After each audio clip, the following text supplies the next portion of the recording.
मुझे सिर्फ एक बात पूछना है, इसने इंटरव्यू में बोला है कि पवन सिंह अब एजेड हो गए हैं, किसी हीरोइन के साथ डांस करते हैं तो अब अंकल लगते हैं, तो कम से कम वो अंकल बनकर के हीरोइन के साथ डांस तो कर रहे हैं ना। तू अपना बता, ये जो तू पिछले 3 महीने से Patna to London, London to Patna जिस अंकल को लेके घूम रहा है वो कैसी लगती है? कम से कम भैया हीरोइन के साथ डांस तो कर रहे हैं, तू तो डांस ही कर रहा है अंकल के साथ पूरे मर्द। नमस्कार प्रणाम भाई लोग।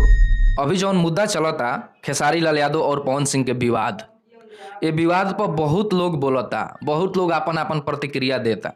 वही में एक जना बाड़े विशाल सिंह।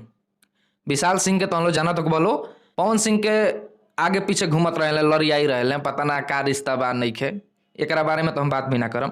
राते का उनकर एगो हम वीडियो देखमी, खेसारी लाल यादव के आके समझावत रहे। अब का उन्हें समझावत रहे, हम पूरा वीडियो ना देखे कमी, लेकिन हाँ हम जनवे कि खेसारी लाल यादव उनका टाइटल पढ़ के हम देख लें कि खेसारी लाल यादव के समझावे खातिर आइल बने, बीच बीच में समझावे खातिर वो आवत रहे। जब खेसारी लाल और पवन सिंह के विवाद होला नु तो वो वकील बन के वकालत करे आवेले, समझावे। उनकर से समझदार कहाँ के हुआ भोजपुरी में केहू नहीं खे। वो भोजपुरी के ना हुआ, कहलन जो हम बॉलीवुड के हैं, बॉलीवुड में हम हीरो हैं।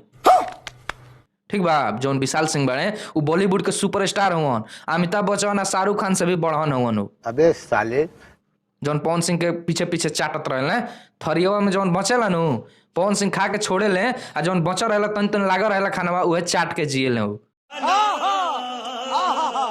पवन सिंह के लगे। आ बॉलीवुड के बड़का सुपरस्टार अपने आप के बतावेले, आ बोले कि हम भोजपुरी के बारे में कुछ नहीं जानत, भोजपुरी में इतना गंदगी बा कि हम भोजपुरी गाने ना सुने नहीं।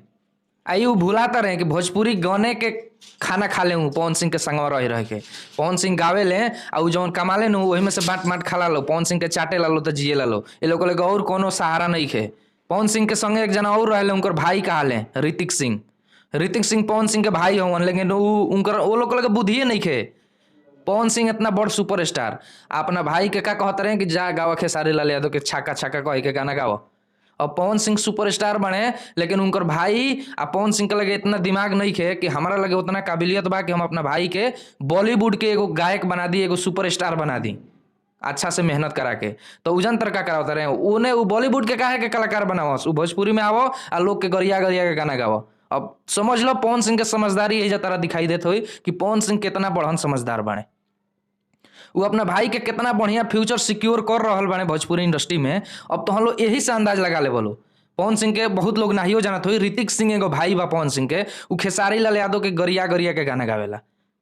अब ओकर भविष्य कितना दूर तक दिखाई देता, अब इमें बतावे की जरूरते नहीं है। आके बहुत कुछ समझैले बा। हई का नाम हो विशाल सिंह जौन एगो बा, वो आके खेसारी लाल यादव के समझावता। अरे साला ते का खेसारी लाल के समझेबे, खेसारी लाल यादव कहेंगे रे रे कहत रहुए, ऐसा हम एकरो के रे कहत नहीं। ते का समझेबे खेसारी लाल के? खेसारी लाल यादव के तोर भाई जौन पवन सिंह बने उ तो समझाइए ना पावे, ते आके समझावत रे। ऐसे तहनी के तो थेथर आदमी हो सो, तहनी के इतना गाली आदमी देला, मतलब इतना गाली पड़ेला, फिर भी तहनी के का कहल जाते तो बॉलीवुड के हीरो हईस।